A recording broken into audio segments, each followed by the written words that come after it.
সন্ত্রাসমুক্ত ত্রিপুরার ডাক মুখ্যমন্ত্রী ডক্টর মানিক সাহার। ক্ষতিগ্রস্তদের জন্য অর্থ সাহায্যের ঘোষণা। ত্রিপুরায় রাজনৈতিক হিংসার বাতাবরণ চিরতরে নির্মূল করতে এবং তিপ্রামথা দলের কর্মীদের হাতে আক্রান্ত বিজেপি কর্মীদের পাশে দাঁড়াতে একগুচ্ছ বড় ঘোষণা করলেন মুখ্যমন্ত্রী ডক্টর মানিক সাহা। মঙ্গলবার খোয়াই জেলা সফরে এসে তিনি সাফ জানিয়ে দেন, ত্রিপুরায় আইনের শাসন রক্ষায় বিজেপি সরকার কোনো প্রকার আপোষ করবে না। রাজনৈতিক প্রতিহিংসার সঙ্গে যুক্ত অপরাধীদের বিরুদ্ধে প্রশাসন এবার পূর্ণ শক্তিতে ঝাঁপিয়ে পড়বে। এদিন মুখ্যমন্ত্রী খোয়াই জেলাতে পৌঁছে প্রথমেই বিজেপি জেলা কার্যালয়ে যান। সেখানে রাজনৈতিক হিংসার জেরে ঘরছাড়া ও আশ্রয় নেওয়া পরিবারগুলোর সঙ্গে দেখা করেন তিনি। ক্ষতিগ্রস্তদের মুখ থেকে ঘটনার বিবরণ শোনেন এবং তাদের নিরাপত্তার আশ্বাস দেন। মুখ্যমন্ত্রী জানান, মানুষের গণতান্ত্রিক অধিকার হরণ করে যারা ভয়ভীতি ছড়াতে চাইছে তাদের কোনোভাবেই ছাড়া হবে না। এরপর খোয়াই জেলা অফিস থেকে মুখ্যমন্ত্রী সরাসরি চলে যান বেহালাবাড়ি এলাকায়। সেখানে সাম্প্রতিক হিংসায় ক্ষতিগ্রস্ত বাড়িঘরগুলি তিনি নিজে পরিদর্শন করেন। ক্ষতিগ্রস্ত বিজেপি কর্মীদের পরিবারগুলোর আর্থিক ক্ষতির পরিমাণ খতিয়ে দেখার নির্দেশ দেন তিনি এবং সরকারের পক্ষ থেকে দ্রুত অর্থ সাহায্যের আশ্বাস দেন। মুখ্যমন্ত্রী স্পষ্ট করেন, বিপন্ন মানুষের পাশে এই বিজেপি সরকার সবসময় আছে। হিংসার রাজনীতি করে কেউ পার পাবে না। আজকের এই খোয়াই সফরে মুখ্যমন্ত্রীর সঙ্গে উপস্থিত ছিলেন ত্রিপুরা পুলিশের মহানির্দেশক অনুরাগ ধনকর এবং বিজেপি দলের শীর্ষ নেতৃত্ব।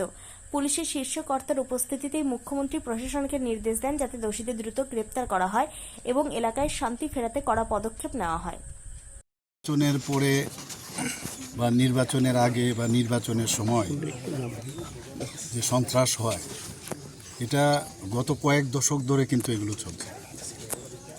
আমাদের যে ইচ্ছা ভারতীয় জনতা পার্টির সরকারের, আমরা বারবার চেষ্টা করছি, বারবার আমার যখন বিভিন্ন জায়গায় ভাষণ আমি দিয়েছি, আমি বারবার বলছি যে আমরা শান্তি চাই, শান্তিতে থাকতে চাই, ল অ্যান্ড অর্ডার আমরা এখানে ঠিকভাবে রাখব।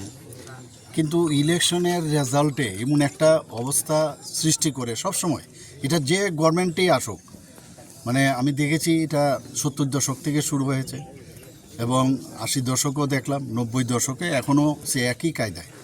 এবং মথার যে দুর্বৃত্তরা যেগুলো সিপিএম থেকে শিখে এসছে, কংগ্রেস থেকে শিখে এসছে, সেইগুলোই ওনারা করছেন এখানে। এবং মানে কোন জায়গার মধ্যে গেছে ভাবা যায় না।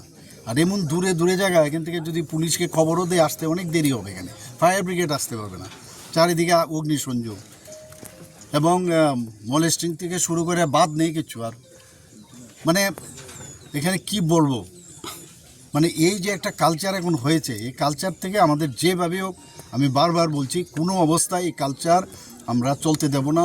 আইনের শাসন এখানে আছে। আইন তাহলে কিসের জন্য? মানুষকে যদি প্রোটেকশনই না দিতে পারি আমরা, তাহলে কি করে হবে? এর জন্য আজকে আমি সব জায়গায় আমি যাচ্ছি। আমি ডিজিপি সাহেবকেও নিয়ে এসেছি, সিএস সাহেবকেও নিয়ে এসেছি, এখানে ডিএমও আছে। কারণ এমনিতে বাড়িতে অফিস থেকে বসে অনেক কিছু শোনা যায়, কিন্তু চাক্ষুষ দেখলে কিন্তু বিষয়টা কত গম্ভীর।